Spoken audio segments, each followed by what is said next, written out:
পীর সাহেব ধরেছি বাস জান্নাতে চলে যাবো, নাকি? আমল করার দরকার নাই। বায়াত হয়েছি বাস জান্নাতে চলে যাব, আমার আমলের দরকার নাই। এত সহজ না।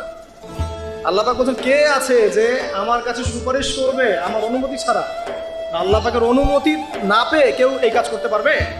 পারবে না। আমরা জানি না রাসূল সাল্লাল্লাহু আলাইহি ওয়াসাল্লাম উম্মতের জন্য সুপারিশ করবে।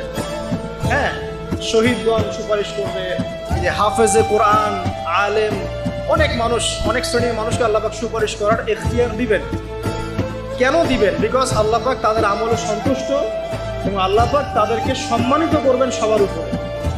মনে করেন এখানে অনেক মানুষ আছে, এর মধ্যে একজনকে আপনি সবচেয়ে বেশি পছন্দ করেন, সে আপনাকে সন্তুষ্ট করেছে, তাকে সম্মানিত করতে চাচ্ছেন আপনি। এখন তাকে ডেকে নিয়ে আসলেন সবার সামনে, এনে আপনি যে ফুলের তোড়া উপহার দিলেন, মানে আপনি তাকে ভালোবাসেন, তাকে সম্মান করেন। এখন সে আপনাকে যদি কিছু বলে যে আমার অমুক ভাই আছে,